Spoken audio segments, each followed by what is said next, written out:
Hi mga ka-friendies! So ngayong araw maglalaba ako and tingnan nyo naman ang kalat ko sa kama ko, 'di ba? Ayan yung mga labahin ko. And pumunta na ako dito sa aming labahan. Pasensya nyo na po yung aming washing machine kasi medyo matagal na po yan kaya medyo luma na. And pasensya nyo na rin yung lugar kung saan kami naglalaba kasi nga probinsya po ito. Para lang malaman nyo, province po ito. Ha? Province! Province! Talagang ganyan sa probinsya. Pero hindi naman lahat. Kasi kami sa may bukid. Ewan ko ano ba tawag dito sa Tagalog. Pero sa uma ba? Sa uma. Sa ilong pa sa uma. Blahaw. Bala na kung ano pagkaintindi nyo dira. So yan na nga.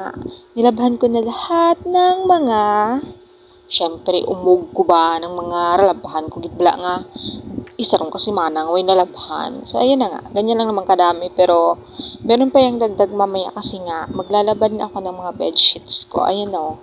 Yan, bedsheets ko, mga unan, punda ng unan, kailangan ng labhan. Ayan. Tapos, pasensya na yung kwarto ko kasi dyan talaga ako natutulog na mula nang lumipat dito yung pamangkin ko kasi nga, yung kwarto ko, siya na yung natutulog doon. Bala ko naman ipaayos yun, kaya lang wala pa akong pera. Ano naman kasi ang pera ko ay umiikot lang dun sa aking mga paninda. Plus, yung gastos pa sa bahay, yung bayad sa kuryente, di ba? Tingnan nyo naman yung tubig namin doon, kuryente din kasi ang gamit nun. Ay, ano ba yan? Nakaka-stress, pero tuloy ang laban.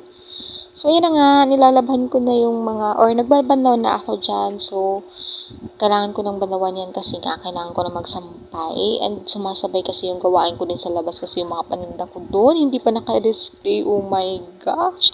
Kaya, maaga talaga ako nagisingin para maaga din ako makapaglaba at maaga din ako makapag-display pa ng mga paninda ko. Yung siomay ko doon, yung halo-halo ko, yung tindahan ko, walang nagbabantay. So, panakaw-nakaw lang din ako ng paggawa ng mga gawain ko dyan sa paglalaba. Tingnan nyo nga naman, nawawala-wala pa pati ako dyan kasi bumabalik ako dun sa tindahan para tingnan-tingnan kung may mga tao ba na bumibili. Pero ano naman yung nanay ko? So, ayan, bumalik na nga ako doon para i-display yon habang naglalaba doon. Umiikot-ikot ba? Nagalibot-libot pa bla ang washing machine dito. Pero di rin ako sa gawas kay ma-display gani kuya sang halo-halo ko kag sang akon nga siomay kag sang mga bligya ako padang iban. O, iayos ko to gahulat mga hirimuon bla o tudod-tudod ako sa motor lang kapoy magtudod-tudod pagawas bisan bugat-bugat bla o. So ayan na nga. And ayan na, display natin yung ating siomay para pag may bumili, syempre pera na yan, 'di ba? O may pangkapital na ulit tayo pambili ng kung ano pang pwedeng maibenta. Pati kaluluwa natin, benta na natin pag kailangan natin ng pera. Charot! So, ayan na nga. And, pagkatapos ko naman mag-display niya, nakadigo na ako niyan. So, tingnan nyo naman, di pa ako nakakapag-supply niyan. Pero, ayan, naglista na ako ng mga bibilhin ko. Naglista ng mga wala dyan sa paninda ko. Naglista na rin ako ng mga kailangan kong gawin. So, ganyan yung ginagawa ko araw-araw yung routine ko. Nililista ko lahat ng kailangan kong bilhin. Nililista yung mga nabili or nakuha na item. And, babalikan ko na naman yan. So, iisipin ko kung ano pa ba yung pwede kong maibenta. So, ayun, tinitingnan ko ano yung mga kulang. Ayun, may bumili yan dyan. Pero doon siya sa pintuan ko bumili. Kaya dinala ko na lang doon. And, ayan na nga. So, bumalik ako sa paglilista kasi ang daming walang item. Tingnan nyo naman yung ano ko, yung tindahan ko, mukha na siyang walang laman, 'di ba? Kasi nga hindi pa ako nakakapamili ngayong araw. So, hindi pa ako nakakapabili ng umagang yan. So, kailangan ko talaga bumili. Pero binalikan ko muna yung labahin ko and sinampay ko muna or nilagay ko muna sa hanger kasi kailangan ko siyang isampay muna bago ako umalis. Pero plano ko nang umalis pagkatapos niyan.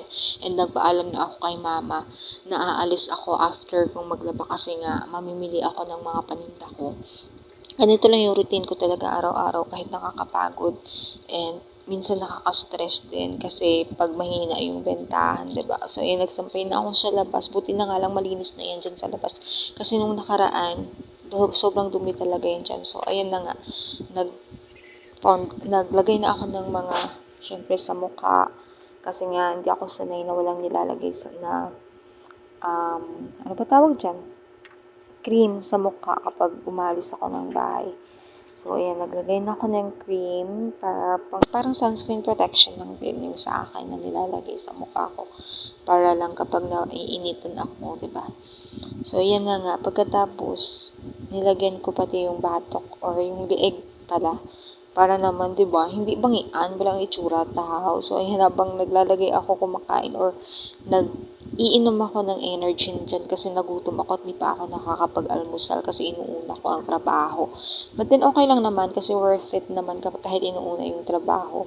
Kasi nga, may resulta naman pagkatapos nun. And kapag nahawakan mo lang kasi ang resulta, sobrang saya. So, ayan, suklay-suklay muna tayo.